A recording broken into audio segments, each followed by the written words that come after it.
tradition since 1948, the Destin Fishing Rodeo attracts thousands of anglers and spectators every October to its 31-day tournament.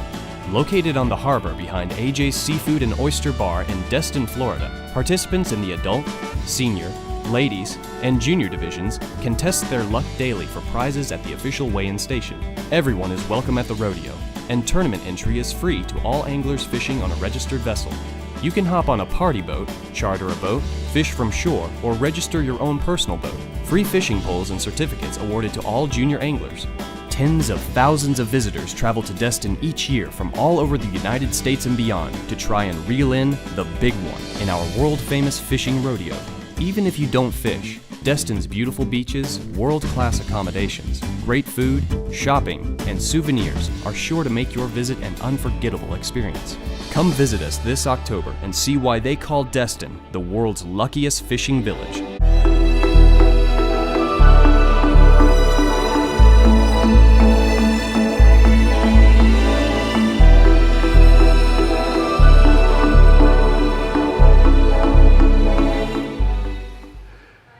Good evening. This is I'm Tim Broom with Half Hitch Tackle, and with me tonight is Captain Mark Holtz of 30A Light Tackle, and Deckhand Kayla back here. She's one of our special guests for tonight. But anyway, we're going to be talking about the Destin Fishing Rodeo tonight and getting y'all all geared up for that. The Destin Fishing Rodeo it's a special event in my heart. I've been on the board of directors for, I don't know, at least 25 years, maybe more. But it's also about the history of Destin. You know, we're well into our 73rd or 4th year now of the fishing rodeo. And we want all y'all to come down and participate in it. You know, enter your boat, get on a charter boat, do what, you know, however it is you need to get in. The rodeo is a very special and unique thing. It is the largest fishing tournament in the world, right here in Destin, Florida. And how do I quantify that, and you know what makes that what it is? Well, in the past, just in any given year, we've had anglers from 13 countries, 37 states. We've weighed more than 10,000 fish in a year and had 1,500 fish make it to the leaderboard. The Destin Fishing Rodeo runs the entire month of October. It's a 31-day tournament. Weigh-ins are from 10 a.m. to 7 p.m. every evening. We'd love to have you down at the docks, whether it's you bringing in fish or coming down and being a spectator. Lots of stuff going on every night. In between weigh-ins, we'll always have live music on the dock. Definitely want all y'all to come down and participate. One of the funnest things about the rodeo is the kids division. So whether you're fishing from a boat, the pier, the surf, we want all kids to be winners. So any kid that comes to the dock, you bring us a fish, Bruce is going to make you famous. All you have to do is bring us a fish that weighs 1 pound or more. Well, I can guarantee you, if you bring us a child, you bring us a fish, that fish is going to weigh 1 pound. If I have to put it in a Ziploc bag, fill it full of water, and weigh the bag, the water, and the fish and all, it's going to weigh 1 pound. Well, what does your kid get for that? He gets his picture made with Miss Destin, of course. He's going to get a participation certificate, and he's going to walk away with a free rod and reel, just for bringing us a fish. So that's kind of a little bit of the background history of the rodeo. I know Captain Mark last year was one of your most successful years in the rodeo. Why don't you tell us about your experience with the rodeo? Well, when I moved down here, I mean, everybody knows what the rodeo is, and everybody sees the sign when you pull into town, the world's luckiest fishing village.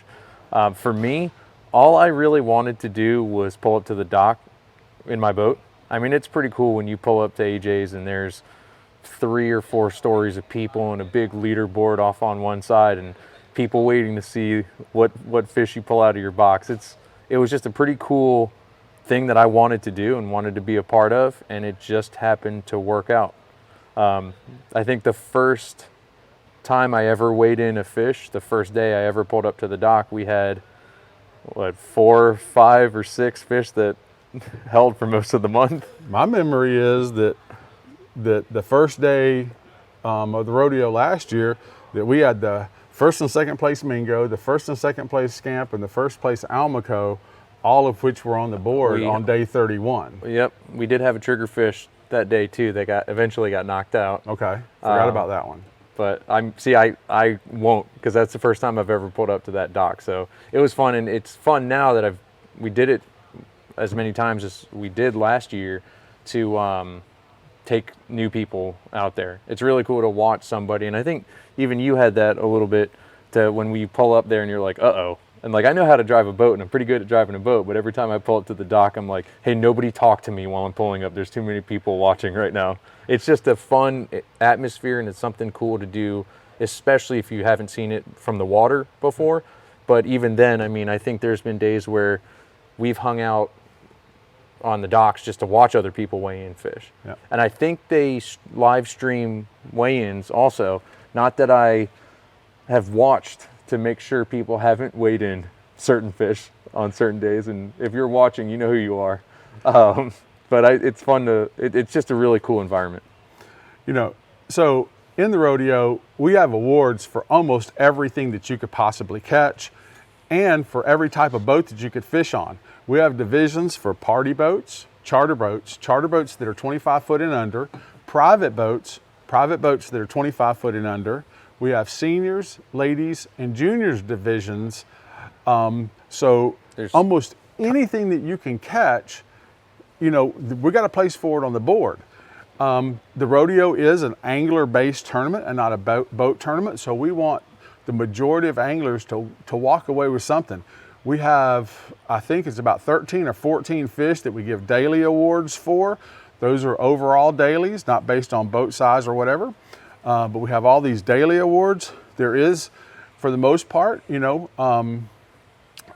there's over 200 species on the board that you can win a prize for. We do have a couple big money things.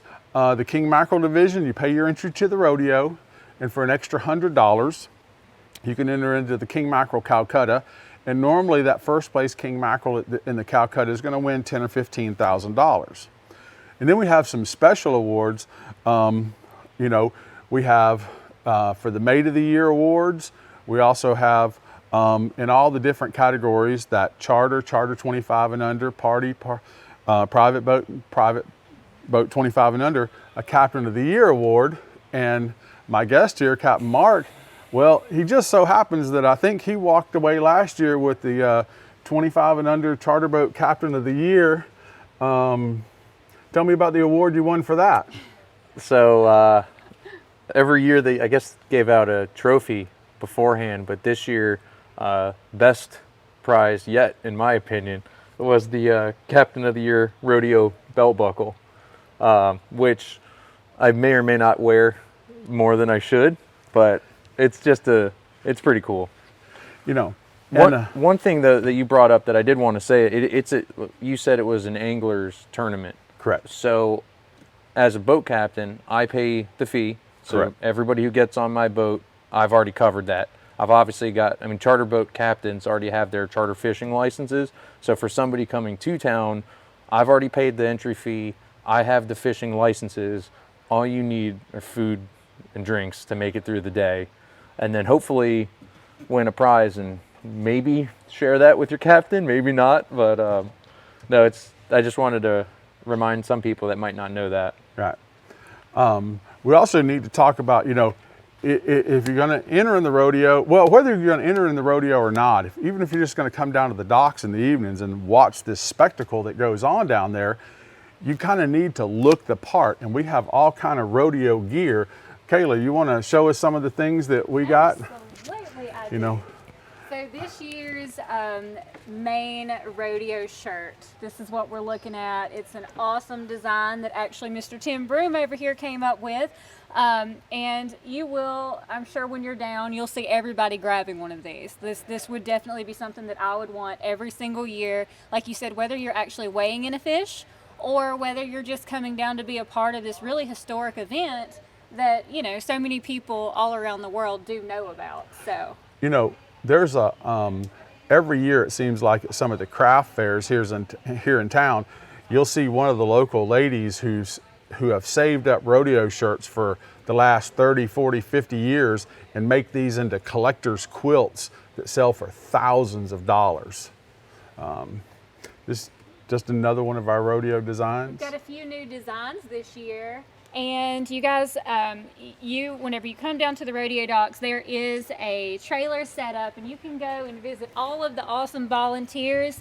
There's long sleeve shirts, short sleeve shirts. I mean, there's a little bit of everything. If you want hoodies, I mean, I've even gone down to watch the weigh-ins before, and it's been too cold. So you go and you get that rodeo sweater that you end up wearing all year long. This is a super fun. I did that once. I got cold for the ride home. Remember? I know, but it's awesome, and it is. It's a good keepsake, and even like good Christmas ideas and things like that, especially for your angler who was involved. And I feel like Tim mentioned before, there are daily prizes that you guys can win, and the daily prizes. I'm not sure if they are this year, but typically you get a voucher for. Yeah, they'll get a voucher that if you win a daily prize, you'll get a voucher that you can bring up to the trailer and walk away with either a T-shirt or a hat or the little. We've got some cool hats. The little foam poppy thing. What do you call them thingies? These are poppets, and they stick on the back of your phone, your cell phone, so you can hold it up, or if you're taking selfies, you need one of these on the back of your phone. There you go. All right. So anyway, you definitely need to, come down to the rodeo, get you some rodeo swag so you look the part. I think Captain Mark's, whether you're a charter boat or a private boat, when you enter the rodeo, you're gonna get a bucket full of goodies. One of the goodies in that bucket will be your official captain's shirt of that year. You'll also have a couple other things in your bucket, your flag and your sticker. And we'll get to the flag and sticker later on when we go to weigh in fish, but if you haven't weighed in a fish before, there is the chance that Bruce could call you out and say, hey, where's your flag or your sticker? Because technically in the rules, I think you're supposed to at least show your flag or your sticker. Yeah. While you're mentioning rules, that's one thing that I want to kind of mention to everybody. We're not going to sit here and bore all you guys with reading the rules, because there's just pages and pages of rules. But in the rules, if you look through the book, and I should have had one flipped out to the pages already, and of course I don't, and now I'll never find it. But anyway, what I wanted to show you is in the book, in the rules, there's going to be a lot of y'all that think, oh, I already know all the rules. Please at least go in the book and read the ones that are in yellow highlighted. Those are changes for this year's rodeo. But make sure you familiarize yourself with the rules. And there are things in here too that, I know I'm the new guy, but there are definitely things in here that have helped. I think we did gut a sheep's head once to weigh in, but according to the rules, triggerfish, sheep's head, pompano, flounder, and sharks don't need to be gutted. Right. So that would have been a couple extra ounces. Yeah, it's just really good information to know before you're pulling up to the dock. But also this little booklet, and Tim can probably help us with where you guys can pick one of those up if you want to grab it before the start of the rodeo. But it has all the sponsors in there, photos, and winners of last year. So there's a lot of cool information in there regardless. The books are definitely keepsake items. You'll be able to pick them up here at Legendary Marine, of course at Half Hitch Tackle, most of the local marinas in town, Harbor Walk, Destin Marina. Of course, you can stop by the rodeo office, which is on Stallman Drive right next to the community center. They're open from 10 to 2 daily, and then the rodeo trailer down at the dock. This is something that, you need to take 2 or 3 of these home, put them on your coffee table, save this. I've got rodeo books going back from the time when I was a kid. I've been fishing in the rodeo for 50 years now. But that kind of, I think that kind of gets us into the rodeo.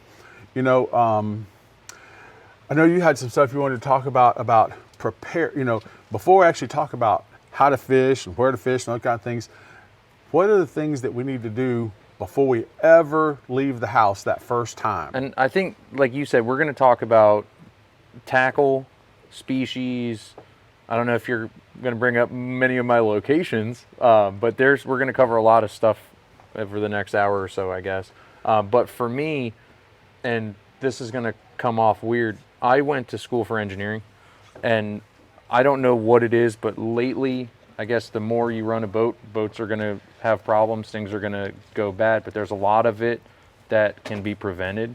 So for me, I'm lucky that I trailer my boat and keep it at the house, so I can work on it whenever there's something wrong.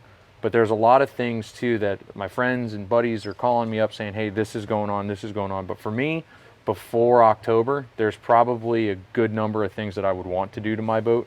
And a lot of them are pretty simple, but can kind of save a day offshore. And I think you brought it up once where we had a pretty good day fishing, but I got home and I was frustrated.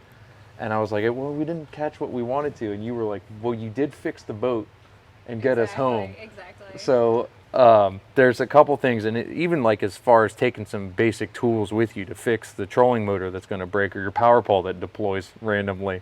But for me, a huge thing, and I just have a little list here, batteries. I've got 5 batteries on my boat, but I check my batteries a lot.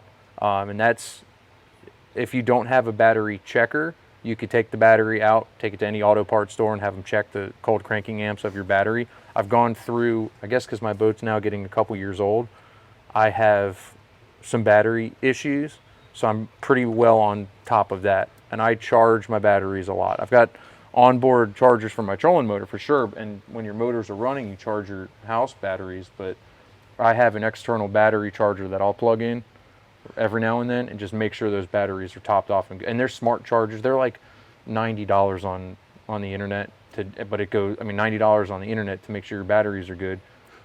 So, talking about batteries, this is a question that comes up in the store a lot that I hear, you know, whether it's employees or customers or whoever. Do you turn your motors off when you're using your trolling motor, or do you leave your motors on just running so everything is charging? There's this debate, well, it runs up my 100-hour service, but you know, if I'm 40 miles offshore, am I really comfortable turning everything off? If you're worried about 100-hour service, I mean, you just think about how much money you spend on the boat. If you're buying the boat, you can do the service on it, and you can make sure your stuff is there. For me, I used to leave my motors on all the time. I had a slight issue with my motors this year, and Yamaha did say that high engine hours at low RPM could have contributed to one of the issues with my motor. So for now, will I turn it off? Probably more than I would have in the past. But from a battery perspective, I've got 2 house batteries and 3 trolling motor batteries. If I can't get enough cranking amps to get my engine started back up, then that's my problem, not the boat's. But for me too, I also carry a 1,000 amp jump starter on the boat with me all the time too. If I've got 4 people on my boat and I'm who knows how far off the pass, I want to know, that's the least of my concerns. That and a working radio. If anything does happen, I think a working radio goes a long way. Not necessarily just a handheld radio, but I like a hardwired antenna that I know works and reaches far, and that goes so far as to making radio checks and making sure that it works too, not just having it on and there. And I'm not sure if it was your idea to know that I'm safe, but it was probably one of the best presents that I was given too, was my Garmin InReach Mini. I was going to ask, I saw you bring that on board today. I was going to ask about that. I mean, it's $12 a month for peace of mind. I bring the charger with me, but I have some, I think preset messages are free, and unlimited preset messages. So I set up my presets like I'm southeast, I'm southwest, or there's a problem, or I'm okay, so that when I need to, if I'm out of cell phone range and I need to let somebody know, then I can just hit the button. And I've got my boat, I consider it kind of a smart boat. It's Garmin electronics, I've got a Garmin watch, I've got Garmin everything. So for me, I can send text messages and preset messages to her or you. You are one of his top contacts. You're an emergency. Because I know if you're at the rodeo docks or something, then well, that's another story we can tell about getting to the docks. But I know I can send a message to Kayla off my chart plotter while I'm out there rocking around and say, hey, I'm southeast. Everything's fine. We're having a good time, and hit send right off the chart. And if she replies, it'll show up on my chart. So hopefully you don't say anything bad, because everybody on the boat will be able to read it. This goes a long way, Yeah. and so does a Sea-Tow or Boat US, Towboat US membership too. Yeah, you definitely can't be doing this offshore stuff and not have. It's just too cheap to have Sea-Tow or Towboats US. You know, both are under $200 a year, and you know, you run out of fuel one time, boat won't crank one time, whatever it is, it's going to cost you way more than that $200. And that those you guys paid for a yearly subscription. Those guys are pretty good too. Most of the time, I feel like they'll try to help get your boat running first before they just throw a rope on and tow you back. They're pretty good with, hey, what's going on? Have you tried this? Have you tried this? And sometimes they'll make you think of something you didn't think of, and your motor will start, like, hey, is your kill switch plugged in? But no, for me, I think batteries are probably, and fuses are probably a good thing to keep with you. Power is the number one thing. Running out of fuel, that you should see that coming. Yeah. But then other little maintenance things or preventative things before getting in the rodeo. I use a lot of T9 or some kind of Bose Shield or Yama Shield corrosion protection. I'll get really nerdy here. I took all my pumps, my washdown pumps, my live well pumps, my everything, my bilge pumps, I put them on quick disconnects, and I've got extras so if something does happen, and I got stuck on somebody's boat once bailing out the bilge with a bucket, and I don't want somebody to be on my boat sweating as much as I was for the whole ride back in. So if on mine, I can unplug it, clip a new one in, and keep going. But 99% of issues on boats, I feel like, are corrosion related. And I go through cans and cans of T9 and Yama Shield, and I use them a lot. Yeah. I think a cleaner boat with good preventative measures like that it's more comfortable to fish on, but it feels safer. Like if you look at somebody's engine or a car, if you get in someone's car and it's full of trash, you're like, are we even going to make it to where we're going? But you get in a clean car and or pop the hood on someone's car. When you get in those motors that look real nice, or even when you get the cowling off and it just looks good, I feel like it feels safer, and it'll probably last a lot longer too. Sweet. And trailers. A lot lately, I've seen a lot of guys, especially some of the charter guys, working on trailers in the parking lot to try to get home. Certain times of the year, that's fine. I mean, if you're doing this for a business, good luck. I hope you can get it fixed so you can take people out the next day. I keep spare hubs and bearings packed in my car. So if I'm on the side of 98 or in the Cefco parking lot, I don't want to repack bearings in the sun in the middle of summer.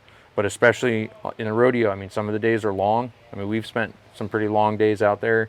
The last thing I want to do is not make it home at the end of the day because I had a hub go bad or my brakes seize up or something little on or a flat tire even like that. I don't understand how people don't have spare tires on their trailers, but just something little like that can save a long day and make it a lot easier and a lot just something to think about beforehand before I even, especially for October, because it's a long month and hopefully the weather holds off and it's a little bit nicer and we do get to fish a lot, because for me, I haven't been able to fish as much this year as I wanted to just because of the weather. Yeah. So if it's nice and it holds off, I don't want my boat or my trailer to be the part that slows me down. Not even about winning, but just about catching fish and making up for kind of a slower year. Yeah. And hopefully getting some little kid all excited when he pulls up to the dock, and I don't know, it's just a lot of fun. Yeah, well, hopefully we don't have Rocktober, because it has had that nickname in the past. We have had some weather in October, but some of that weather that comes in October, you know, it actually is one of the things that makes the fishing so good during October. You know, we're coming out of August and September, which are extremely hot months, and that water is really hot. Well, in October is when the fronts start to come, and those cool fronts and those dry fronts, even though they do normally bring some wind and some rougher seas, those are actually turning the water over, cooling it off, and that's one of the things that really energizes that fall bite of fish that we have in the rodeo. So it's kind of a catchy thing there. You know, we don't want it to be rough, but we want the fishing to be great. And for us as anglers, it's a lot more comfortable for us too. I know some guys who won't fish in the heat of the summer, but then when it comes to October, I mean, it's pretty nice to have a long sleeve shirt or a hoodie for the ride out. But then once you start fishing, you're in a t-shirt and shorts, just having fun, and then not just sitting there, stagnant air, getting hot all the time. So it's good, not for the fish too, but I think it's good for me. Yeah, definitely. So what else you got on your list there? Batteries, corrosion, fuses, trailer. It's good to have some tools on the boat. I like things that won't rust, or at least keep them in some kind of container to keep them from getting too bad. But do you remember, I think it was one of the trips, I think it may have been the rodeo last year where we lost my trolling motor. It wouldn't come back up. So I was up at the front of it. Yeah, it would have been for a long day if I couldn't get my trolling motor to come back up. So just to have a couple screwdrivers, and the piece got corroded shut, but just to have a couple screwdrivers and some oil to be able to lubricate it to get it back up, I think saved that day, because that was one of the first spots that I wanted to fish. Put my trolling motor down, went on spot lock, caught a couple fish, wouldn't come back up. So just to keep some tools and have some kind of basic understanding, because I mean, there's some guys that I know who probably couldn't get that back up, and then what are you going to do? Drive home with break your trolling motor off, or drive home with it down? So I think keeping the right tools, screwdrivers, channel locks fix everything, but screwdriver, channel locks, some wire. No, I'm just kidding. You can use wire off your battery terminals if you had to, but anything to help that you might, and get to know your boat. Like, there's a lot of guys on new boats, or guys who don't understand how things are set up. Just spend some time playing with your boat and getting to know it, because something will happen. Oh yeah. Things are definitely going to break down. I think the most important rule too, before we go and get on the boat and have any issues with anything breaking down, we need to go ahead and make an announcement to all of our anglers and anybody that may be on the boat: no bananas. Yeah, that's the number one cause for anything to go wrong. We broke a rod the other day on my boat, and the guy looked at me and he just goes, "I had brought bananas." That was the first thing he said to me when it happened. And I know some people don't believe in it, but it'll start your day off on the wrong side. I think I'm good enough that I'm good enough out there on the water that I don't worry about it. I watched you break 2 rods one day. You haven't watched me break 2 rods. Maybe one of my friends broke 2 rods. So another thing too, and as much as I like both of you, I couldn't spend that much time with you guys if I didn't have a working radio, stereo, some music. You don't like mine and Tim singing? I mean, we can sing to you the whole time. I'm going to stick with what I just said. A radio and some music goes a long way on a fishing trip. And I know guys who don't have stereos on their boat, but it's just, I know we're going to talk about serious stuff and fishing a tournament and fixing boats and all this list of stuff that we have, but it's supposed to be fun. It's a fishing tournament, it's fun, and it is. Like, some guys get upset about, oh, my fish got knocked off, and I admit, like, I was in that mode. Like, once I started doing okay, then I was like, wait a second, like, I might actually, and I took it a little serious, and I probably fished a couple days that I shouldn't have with weather, but it's supposed to be fun, and I think that gets lost a lot with people and the money and the time they spend on boating and fishing, that if you're not having fun, you're probably not doing something right. It's all fun until somebody throws your hat in the water. I was about to say. We got that hat back. We got that hat back. We go through a lot of hats on my boat. Well, anyway, so let's start talking a little bit about, just like having your boat ready to go, you have to have your tackle ready to go. You know, and this is one of my pet peeves. You know, we can have this great fishing boat that we've paid a bunch of money for. We're spending money on fuel. We bought all this great tackle, and we finally found some GPS numbers to fish on. We've gone out and done our research and caught the right baits. We've done all this stuff. And then we neglect to take care of our tackle. The drag's not smooth, the line is not good, and the knots are not good. And the drag, the line, and the knots are the only connection from you to that trophy fish that you just hooked. You know, yes, you know, braided line, it lasts, you know, used to in the old days, we all fished only mono, and mono needed to be changed at least once a year, and maybe sometimes it needed to be changed 2 or 3 times a year because you fished with it a lot. Well, everybody's fishing braided line now, yes, the braid does last longer. You can get a lot of times 5 or 6 years out of a spool of braid, but you're still gonna always have a top shot of mono on top of that, plus your knots. You know, I think you need to be able to go out there, you know, at least go through your tackle, change all those top shots, all those knots, be ready for the rodeo. And now everything's on YouTube. So any reel, and I don't really recommend, if you're not comfortable with it, I probably wouldn't recommend taking your reels apart. There's companies that do that. There's people who do that. For me, on days like today where it's raining outside, what else am I doing? I mean, everyone's got stuff to do, but for me, oil, grease up my reels, because the last thing I want, especially when there's a kid who's hooked into something big, the last thing I want that, what do I normally tell people? I tell them something about like either you or the fish is going to win this, but I don't want it to be anything on that I could have prevented. Right. Like knots, and so we've gone through some bad batches of hooks this year, which is a frustrating variable that wasn't under my control, but knots, line, and reels, and we burned through a lot of drag washers because I fish really light tackle stuff. So I think I'm about as hard on some of my reels as anybody, because they're probably reels not designed for what I'm using them for. And you know the kind of stuff that I fish with. You know, and like Mark said, you said, you know, on YouTube, there's all kind of great knot videos on there. A couple of the knots that I really think that most of y'all probably are overlooking, what we call everybody should know how to tie a uni knot. If you can't tie a uni knot, that's the first one you need to go learn. Here in town, you'll hear that called a Johnny Duke's knot. One of our charter boat captains kind of came up with that knot. I don't know if he came up with it, but he's the one that taught all of us when we were kids to use it, and that was, you know, back in the late 60s, early 70s. Well, today that's called a uni knot, but here locally we call it a Johnny Duke's. But you need to be able to tie a uni knot, a bimini twist, and an FG knot, and probably a Yucatan knot. And if you don't know how to tie those, come by the shop, ask me or one of the guys at the shop, that's Half Hitch Tackle, or go on YouTube, look it up, and sit there and practice. You know, when I want to learn a new knot at home, it's really easy. I sit there and tie it 100 times. After 100 times, I pretty well got it.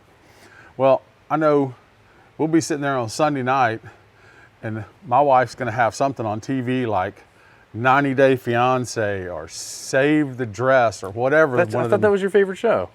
Whatever one of them things are. And I'm sitting there going, oh my God. Well, I get out a spool of braid and a spool of mono, and I start tying knots until I learn, and I'm get myself proficient at it. But I can do that while we're sitting around watching TV together at night. Exactly. And another thing too, it's a lot easier to tie knots when you're at home as opposed to when you're on the boat. Yeah, learn at home. Learn so you can do it when it's a little bumpy. And for me, especially the kind of fishing we've been doing lately, I mean, I throw a lot of jigs, but on charters, I will throw stinger rigs off the back. Whether we're bottom fishing on a spot, it doesn't hurt to throw a stinger off the back. But for me, to pre-tie wire, sitting on the couch, it's a lot easier. So I normally keep I'll pre-tie my leaders, I'll pre-tie all that stuff now when it's raining and there's nothing to do over the next month before the rodeo, just so that I don't have to take time out of fishing or something to sit there and try to tie a knot while my boat's rocking around. Yeah. That's great, you know, having extra leaders pre-made up and stuff like that, you know. The more that you can do ahead of time, the more time that you'll have when you're on the water to actually fish, and the more successful that you'll be. Preparation is key. I know one of the boats in town, when we're doing a cobia seminar, I'm always talking about my buddies on the full pull. And I don't know if they're great cobia fishermen, no doubt, but I've never gotten on a boat where they were more prepared. The very first day of cobia season, they come in, cobia season is normally like March 15th to May 15th. Well, anyway, they'll come in the store in January, buy all their hooks and leaders for cobia season. On day one of cobia season, they've already tied every leader they're going to use for the entire season. It's already done, ready to go. I'll think like that sometimes. I'll have a whole lot tied. I'll say, oh, this will last me through snapper, and then No way. 7 days later, I'm sitting on the kitchen counter tying more of them. But for me, it makes my day on the boat a lot easier. Sometimes, I guess, even I overlook that, where it's a 30-second break for me. If I'm on the wheel, if I have my trolling motor down, everybody's got their rods in the water. Sometimes I can kind of sit there on the live well and tell a bad joke and have a water bottle instead of having to sit there and scramble around trying to tie knots. It's amazing what that little 30-second break will give me. It seems like it's always inevitable too, though, that once one person breaks off, all four are going to break off. Or you bring up a good point. Or like if somebody on this side of the boat hooks into an amberjack that swims around and ties everybody up at the same time, what am I going to do? Sit down and retie everybody's stuff, or cut them at the three-way, clip on a new leader, and say, "Here, you guys are back real quick." So it just makes my day a lot easier by tying knots now. And reels. So for me, you can see a reel problem coming. You can hear it. So I mean, just like any other mechanical part, things move and you'll hear it. So for me, I mean, and talk about using all my senses when we're fishing, you'll hear a reel start getting weird. Go home and play with it. Put some grease in it, put some oil in it, replace the drag washers if you have to. Something preventative so that it doesn't seize up on you, and then you're either a reel down or worse, you've hooked into something big that you lose. Yeah. That goes back to that whole preparation thing, just being prepared before you ever leave the dock. You know, going to our next little segment, I guess, you know, we've talked about our boat, we've got our maintenance on our boat done, the tackle's all ready to go. And the next thing we need to do before we actually head out on the water is, you know, we got to be able to find fish to catch fish, and that comes down to our electronics. You need to know, there's a few things you need to know about your electronics and just do. This is a great time, while the weather's a little bit bad right now, do a software update on your electronics. You keep that software up to date, it's going to run better, run smoother. As far as your bottom machine goes, you know, there's a couple little things just to make it to where you see fish better. Hey, on the update thing, just a fun fact that I learned the hard way. Garmin, and I've got 2 separate Garmin units on mine, and a whole NEMA 2000 network with my engines and my inReach and everything set up with each other. For Garmin, if you do that update, unplug them from each other. I think you remember that night. I think it may have been during the rodeo, but I knew I had a trip the next day, and I was like, well, I need to just update these real quick. And I went downstairs thinking just like a phone or anything else, they'd update pretty quick.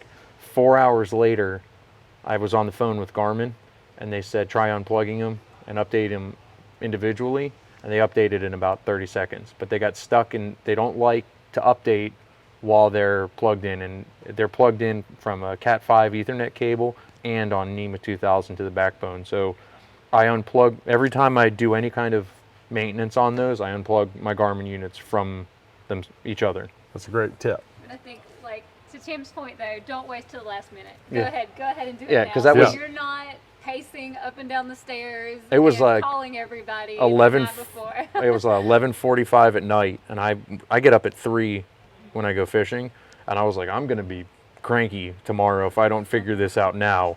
And I thought for sure, because I had just put those charts on my boat, I thought for sure, I was like, it says it's updating. It says, please don't remove power while it's updating.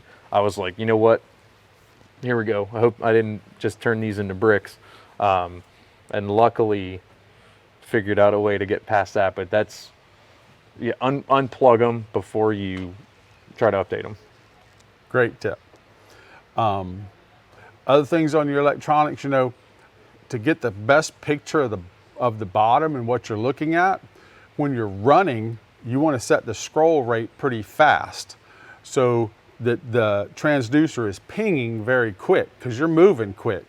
And then when you slow down and you get on and you're starting to look at the bottom really close to really see what we're on a particular spot, you want to slow that ping rate down. That way you get a better picture going slow. So, doing your software update, getting your ping rate set correctly on there. Make sure I talk. And I know you have some stuff you wanted to talk about with electronics, but for me, I'm driving the boat. It's hard for me to stare at my charts while I'm driving. It's not, I fish off a 21-foot boat, so I kind of have to drive a little, I have to pay attention a little bit more. Otherwise, somebody's going to get soaked. So for me, I try to look at the water, and it helps a lot, especially if you have a lot of people on your boat and people around, for somebody to be looking at the screen. Yeah. Because I can't tell you how many times we've run over something that I would have never seen, because my charts are pretty low, and I'm looking over my console. I'm not comfortable driving, staring down, looking at my charts, and I could move my chart up, but still I'm looking. I've got a family on my boat. I'm more concerned with them than staring at the screen. And that's one thing that I love when you're on the boat fishing with me, because you're either staring at the screen or you're looking out at the water. Yeah. And whether it's mahi or bonita that you're not going to point out to me, you find a lot of stuff just because you're actually, you're not dedicated to staring at it, but you do, because you have that awareness to look at it. And and most of y'all gonna have Garmin or Simrad. And if you're running along and you see something on the screen that you want to come back to, in the old days you kind of had to just circle back and hope you could find that, look it in your wake or whatever. But on all the newer units now, you just hit down at the bottom right hand corner. Normally there's a pause button right there, so you just pause the scroll going across. Well, once you hit pause and you touch the screen, it's going to put up like a little bullseye up on there. You just roll that over to what you saw and then hit mark that spot. You can go back and check it now, or we can come back another day and check it.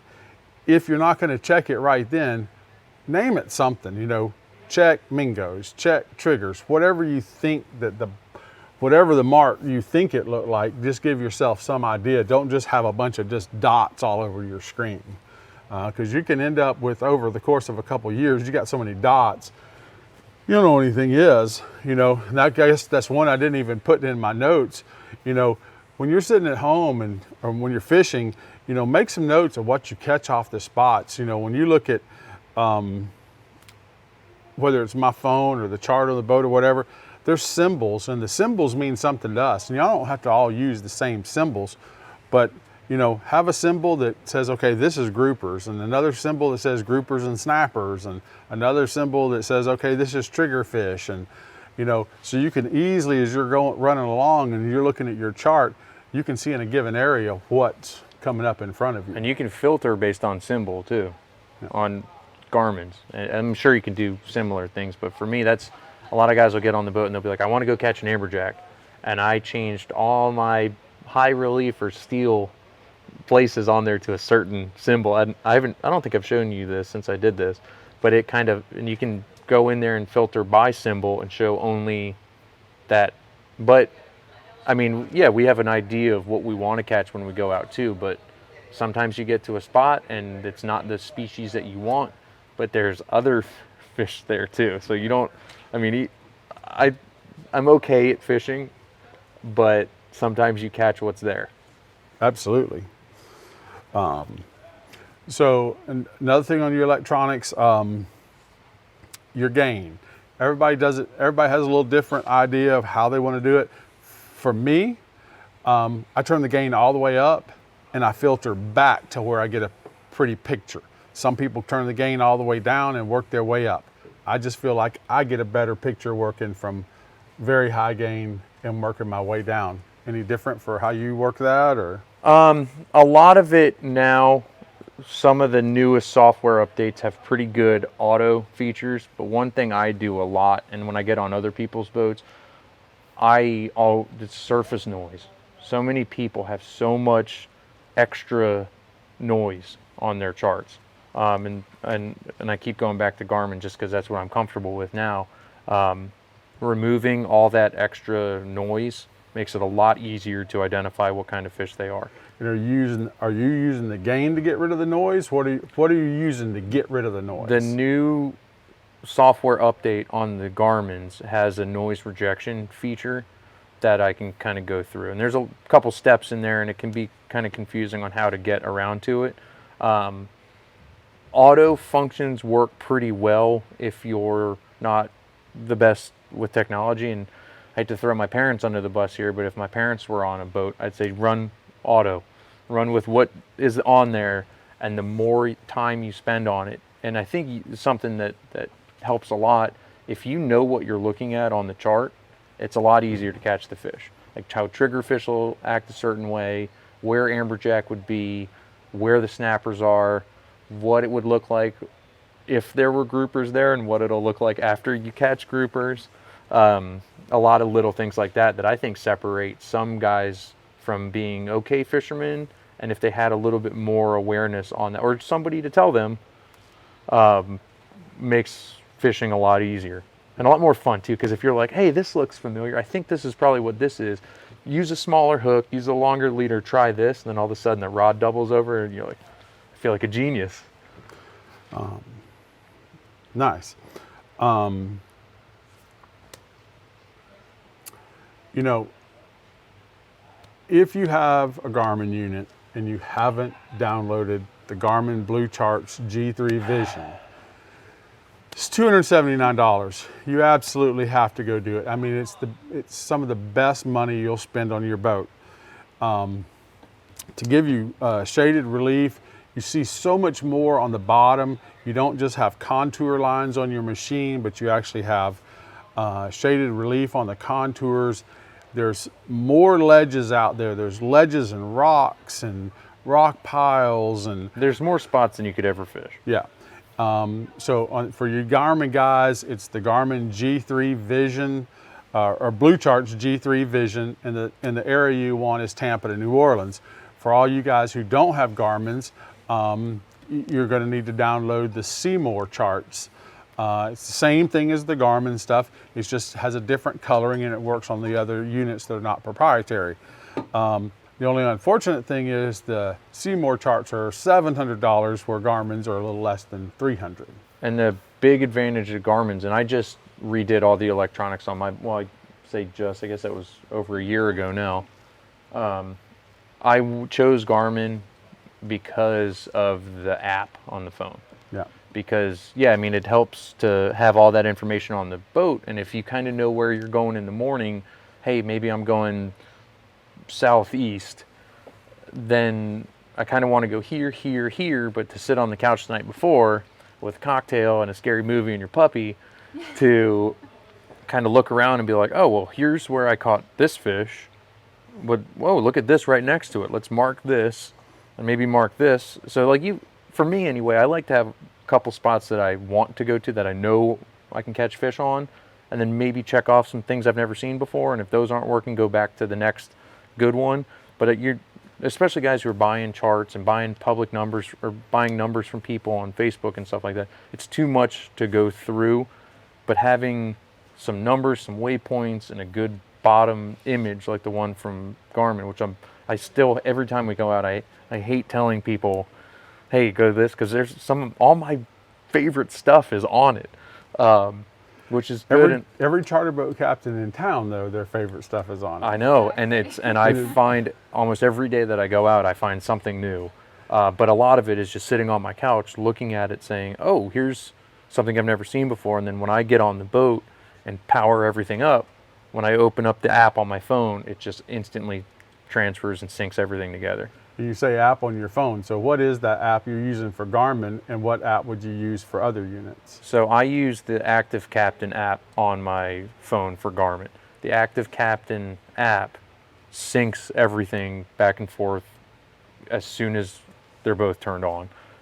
It requires an SD card, a blank SD card, just for updates. And I downloaded the blue charts using my phone and pushed it from my phone to my chart. I use my phone to update the charts. I use my phone for everything. So I can get all the updates here, and then for me, and I spend enough time on the water, I know my way home. It's pretty easy to find our boat ramp, and it's pretty easy to find Destin when you're fishing in state water and you can see it. So for me, sometimes on the longer trips, and if I know I've got like an hour-long update, I'll update it on the ride home, just so that I don't have to sit at home and spend an extra hour doing that. But it's all because I sat on the couch, downloaded it to my phone, and then when I'm on the boat, I can push everything across. As far as Simrad goes, I don't believe there's an app that handles it. It doesn't work as seamlessly, but the Navionics app, Yeah. they do talk, but it's not quite as seamless as the Garmin Active Captain And app. I think Navionics and Garmin are partners now. Yeah. So and I don't hold me to that, but just from my understanding, and even the relief shading that Navionics has as an additional add-on to the subscription has some really good stuff in there too. Yeah. The one thing that I've noticed, I actually have them both on my phone because I like to know how to use stuff, so I have both of them on my phone. The one thing that I don't really like about the Navionics app, which the Garmin Active Captain, it's a free app. The Navionics app you have to pay for, but Navionics limits you to 1,000 GPS numbers. The Garmin, you get 5,000. Another thing that I found out the hard way too, if you're out of cell phone range, Active Captain has a little bit of trouble. So for me, it won't load sometimes. So when I'm out of cell phone range, which isn't very often, if you go airplane mode, then open Active Captain, then turn airplane mode off, it'll load right up. Because I think it's having trouble finding you. And I've noticed that a lot over the last 2 months or so, regardless of updates, regardless of anything. It's a little glitch that, and I hope you don't, but some of you guys will probably have that day where you're like, especially for me, like when I lost my boat and I was on other people's boats, I was like, oh, I've got everything from my boat right here. And then I'm like, where do you guys want to go? And then I'm like, oh, I've got a great spot. Let's go here. And I couldn't get my app to load. And they have no spots on their chart. And then you're just kind of like, all right, I got to figure something out here. But it was every time it's been, when I've been out of cell phone range, just to go airplane mode, boot up Active Captain, and then everything works from that point. So just another one of those little glitches or tips that I could learn from my mistakes. So, you want to talk about baits, or you want to talk about the weigh-in process? Because we're getting kind of long here. Well, let's run through. Well, I mean, if you guys are up for it, we can run through things pretty quickly. Okay. And then one thing too, Tim's really good with answering questions. If you go into the shop, he's obviously helped me out a ton when I got here. But I'm okay about helping people too. So if there are questions and things, to a certain extent, like I'm not going to give you my coordinates, but if you send me a message on Instagram or Facebook or call me, my phone number's on my website, I'd be happy to answer anything that we don't have time to cover tonight. Yep. I mean, And we have we're doing this a little different than we have before in the past. We also have this nice little outline here, and we'll get Matt to attach the outline to the video afterwards. So, because there's going to be so much, there's just so much information here. I don't think we can talk about everything that we've got here in 2 or 3 hours, so it's a rodeo thing. So, I mean, we've covered seminars on how to catch certain fish and what kind of tackle to use and rods and reels. But for me, when I got here, what I didn't quite understand was the whole rodeo process. And one of the biggest things for us, especially now too, that we're actually a part of it, is, I mean, the rules are covered in the book, but how to weigh in fish, like what do you do when you get to the dock, and especially checking the leaderboard during the day. Like if you catch a fish and you're like, hey, this is a great one, should we go weigh it in? And a lot can be said about taking a family and their son or daughter up for the picture with Miss Destin weighing in a fish. It's an awesome experience, but it's also a tournament and guys are taking it pretty serious. So there's definitely a, do you want to weigh in this fish at 7 o'clock at night when there's a row of fish, when you know that fish isn't going to win a prize? What about some of that stuff? Yeah. Instead of necessarily all about the fish, because we've covered a lot of that. We have.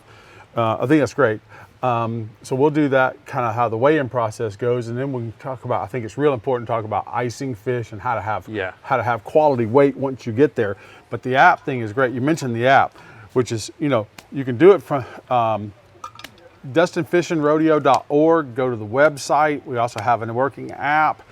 But you can go over there and go to the leaderboard, click on daily, and it will bring you up, when you're sitting out there ready to weigh in, it'll bring up the whole list of every daily that's out there and the overall winners. You should have a good idea that your fish is going to win. Don't just, because there are, a lot of these guys, a lot of us are doing it for fun, which is great. And a lot of the guys are doing it for, the charter boats are trying to make a living out of this. The scales are open from 10 to 7. The busiest time at the scale is from 5 p.m. to 7 p.m.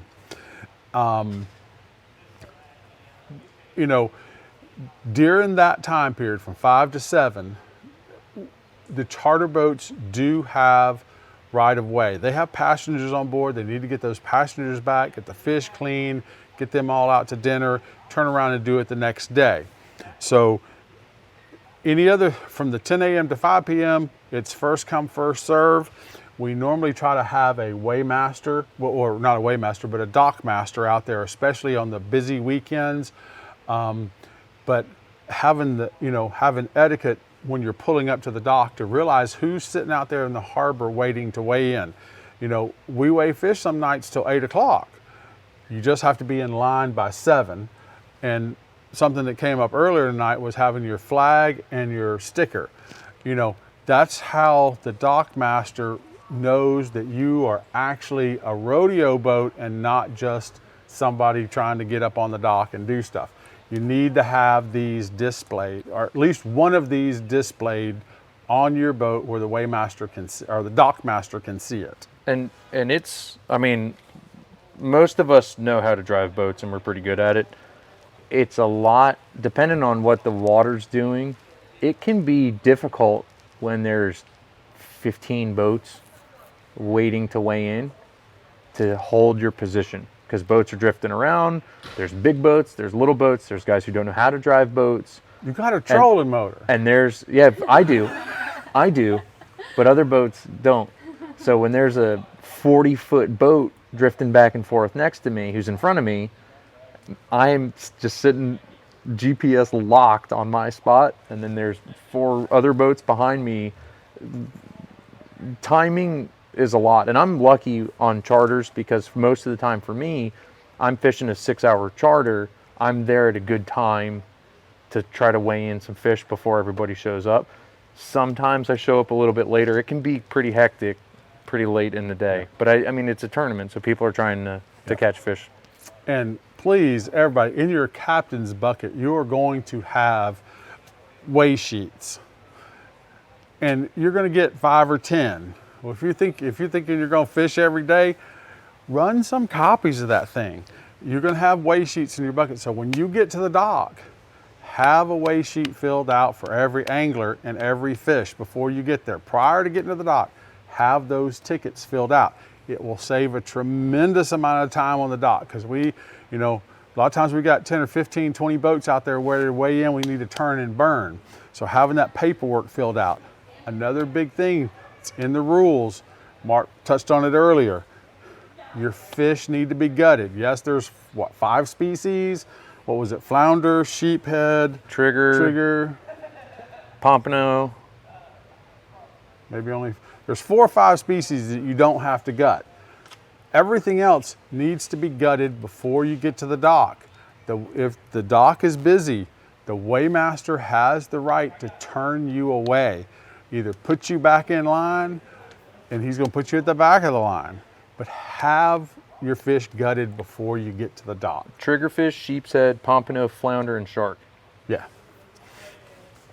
How do you gut your fish? Gutting fish is you start at where the anal fins are. From there, you cut him all the way up to his gill plates.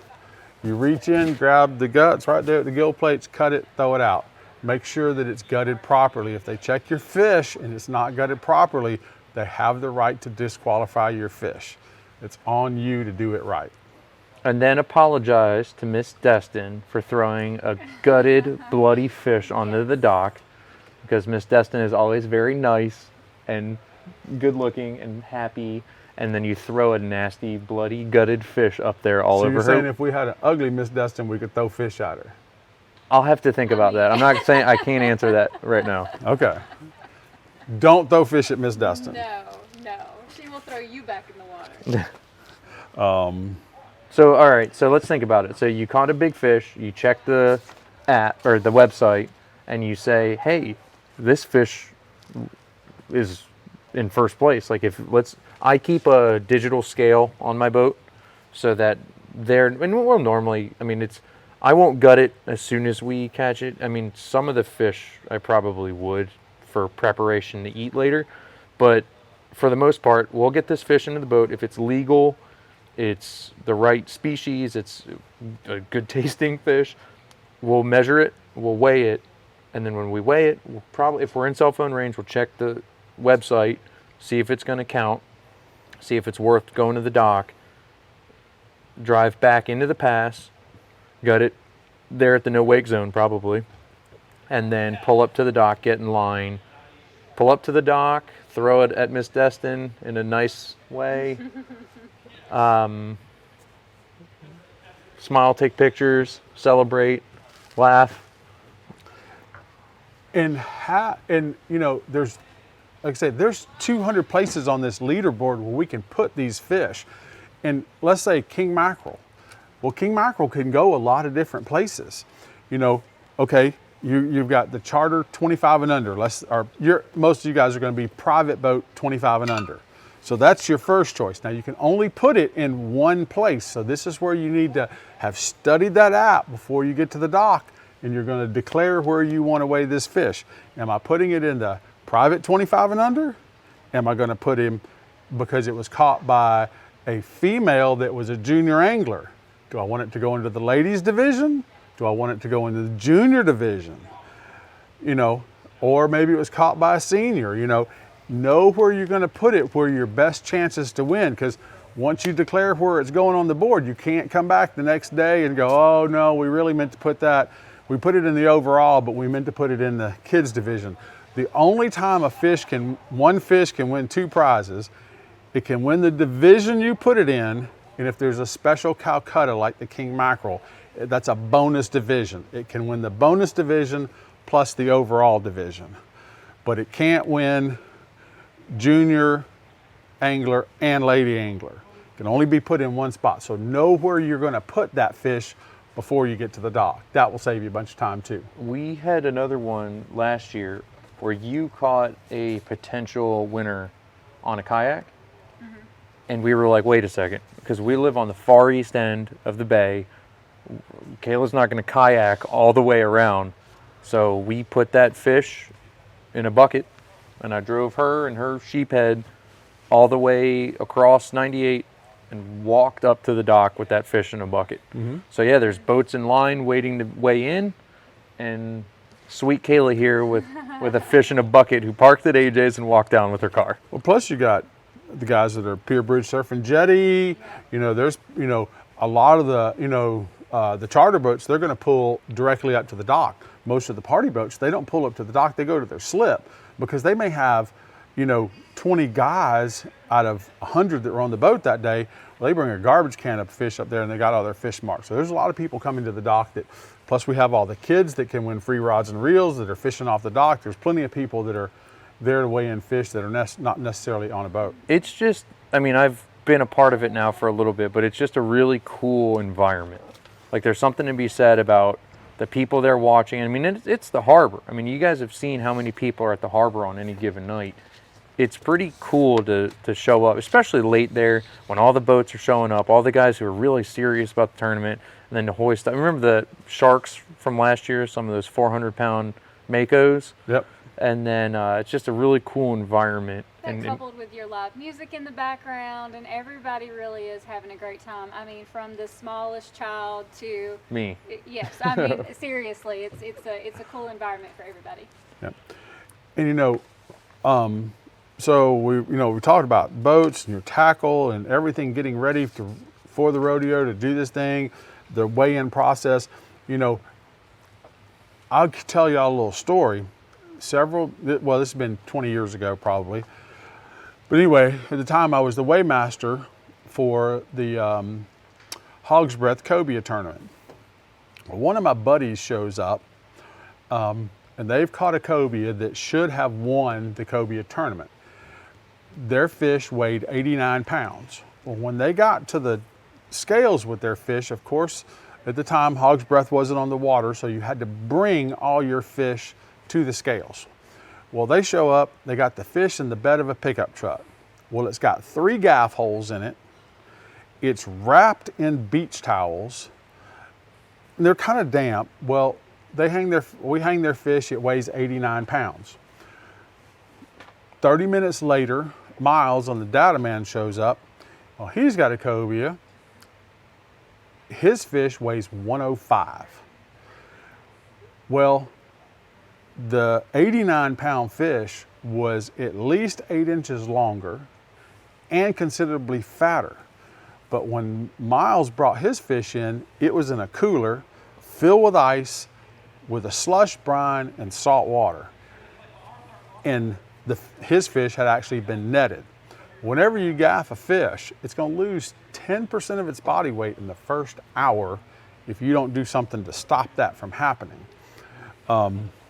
So learning how to properly ice your catch, not only will your fish weigh more, they'll taste better. So bringing plenty of ice, you cannot, ice is cheap. We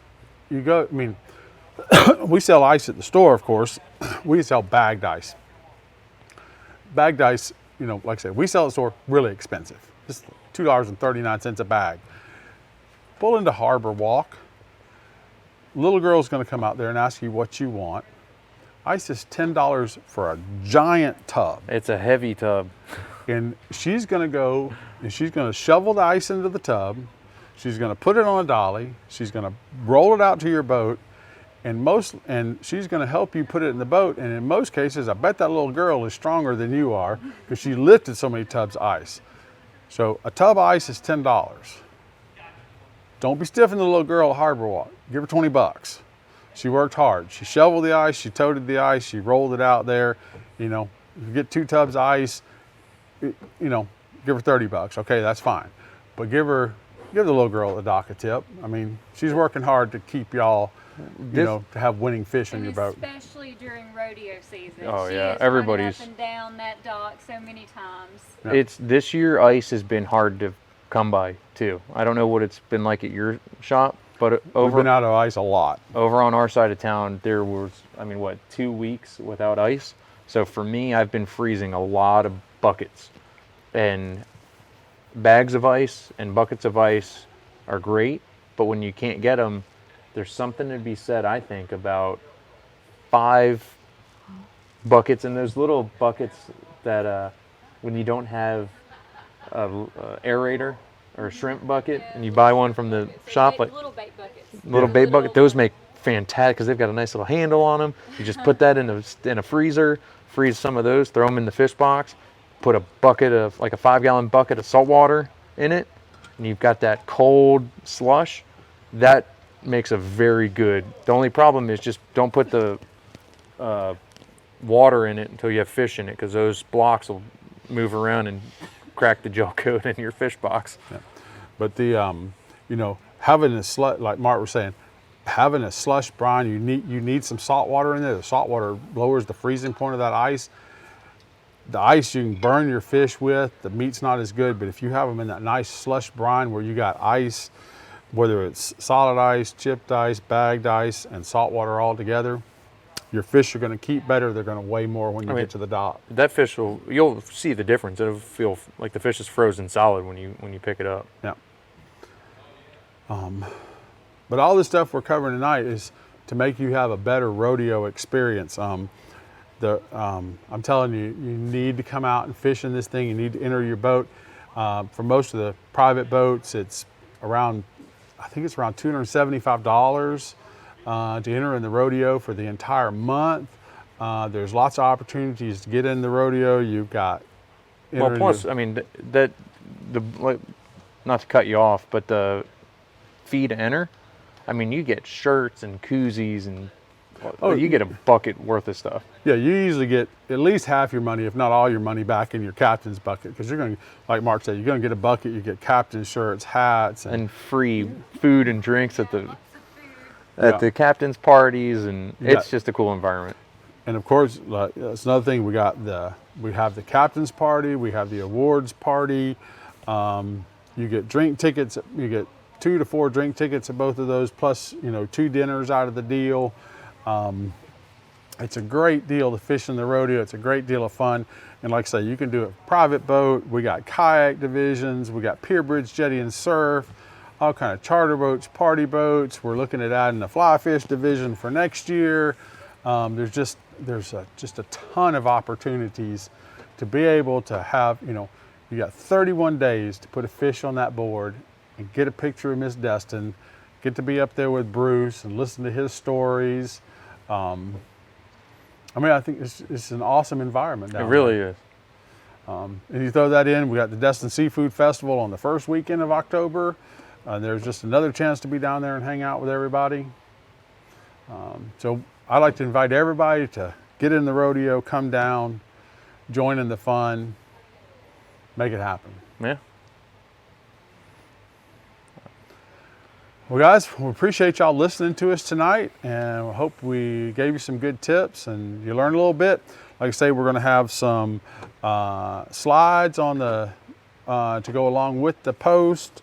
We'll have a outline of what the things that we're talking about, things that we covered, things that you forgot, things that we missed, and hopefully we will have y'all prepared for a really great rodeo. If you have any questions, let us know. I'll probably post Tim's phone number and home address in the comments somewhere if you want to just show up and ask him some questions. No problem. But I guess that's it. All right. Thanks, guys. Thank you.